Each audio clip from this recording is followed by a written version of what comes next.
A landlord's remains were found in her freezer after she served her tenant an eviction notice, and now that tenant has been arrested. I'm Tony, and this is Real Estate Investing and Landlord News. All right, so I have an interesting article for you today, and it's a topic I really, I didn't want to cover it at first, but I think it is important that I cover it. It's a cautionary tale for landlords out there who are dealing with these very low income tenants, okay? And when you have these people in your property who have, questionable backgrounds, who have, questionable mental health issues, etc., well, sometimes you deal with this sort of issue, okay? So in this story, this turned out very, very badly for this landlord. And this landlord, ended up losing her life because of it. And, it's an insane story. It made national news. And I said, well, you know what?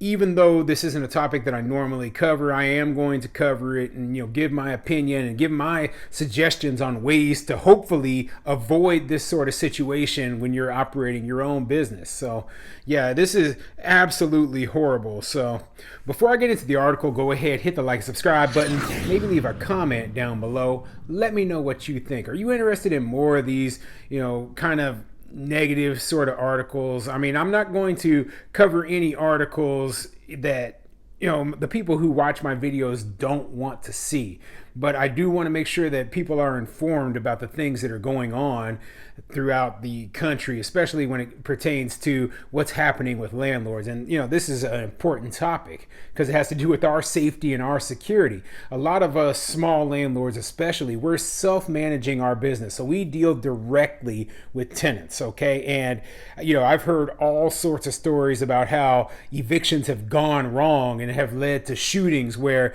not just the landlord but police officers have lost their lives.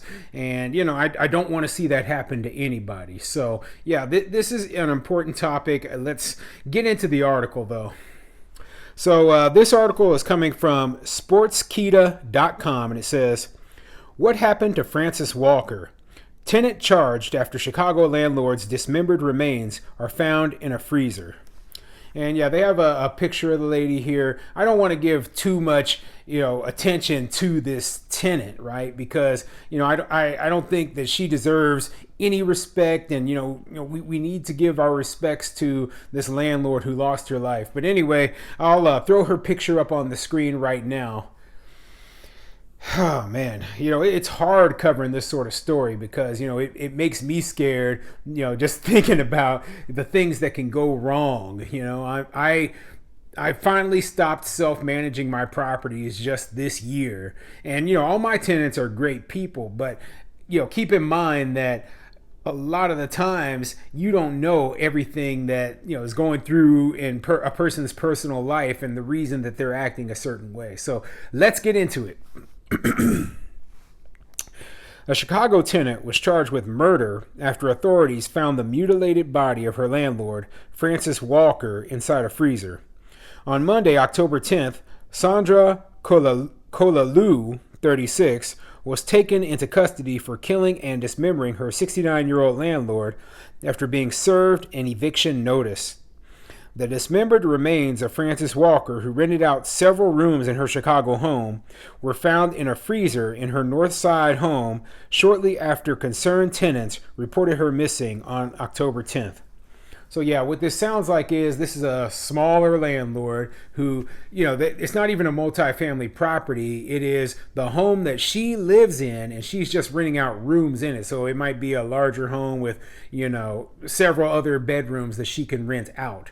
And that means that the tenant is, sharing kitchen and, just there's group space, like living room, etc. So you're going to bump into this tenant a lot more often in this sort of situation. I personally, I couldn't do that myself. I mean, living there, maybe it's a boarding house, but whatever the situation is, that's not the kind of landlord business that I'm going to be doing. And the people who live in boarding houses like this are usually, very, very low down on the economic scale. So you're going to have issues with, people who can't pay their rent on time, people who are possibly involved in more criminal activity, etc.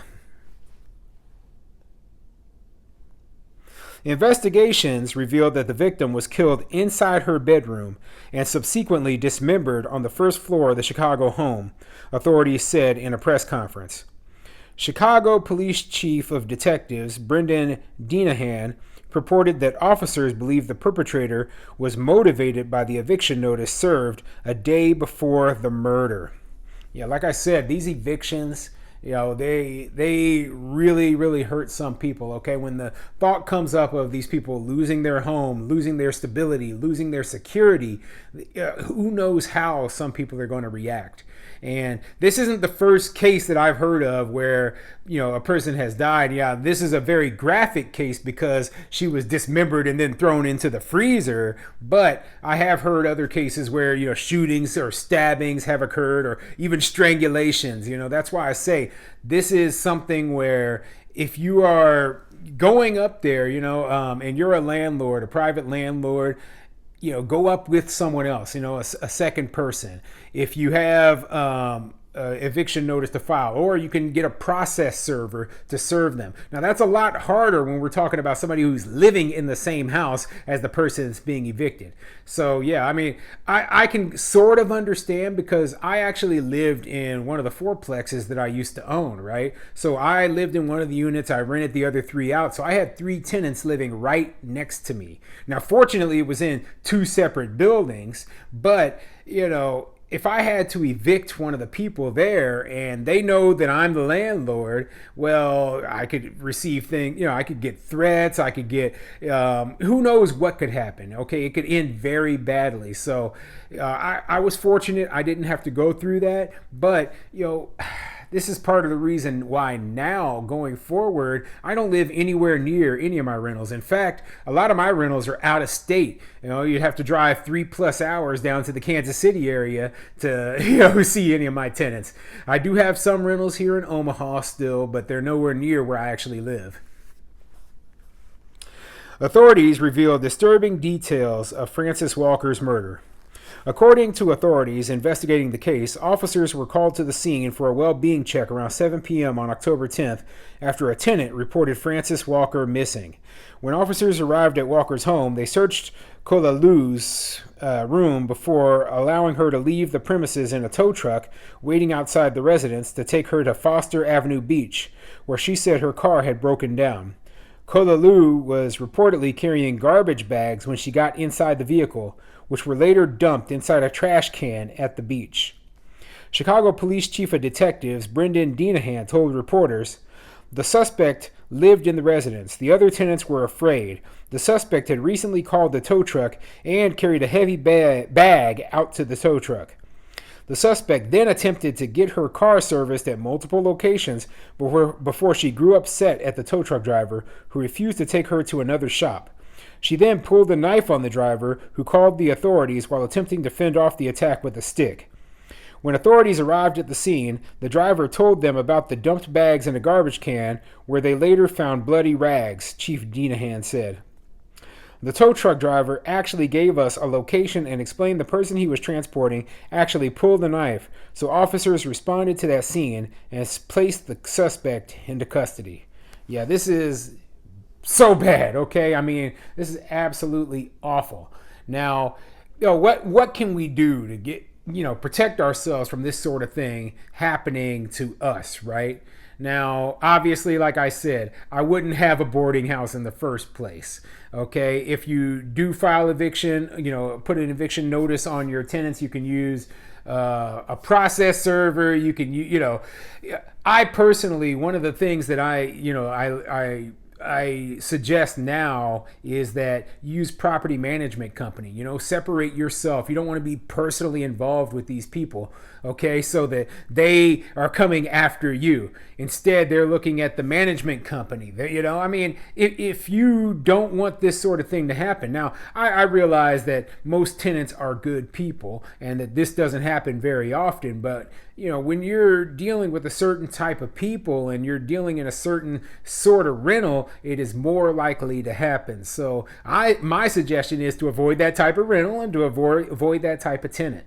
So yeah, I do mostly working class people, not the very, very low end of people. So I don't have to deal with this sort of issue at all. So yeah, I feel awful for this landlord. Like I said, I don't really like covering this sort of story, but I hope that landlords out there who are watching this video, they really take into consideration the safety issues that are involved with serving eviction notices and with dealing with tenants, because this is the sort of thing that none of us wants to happen to ourselves.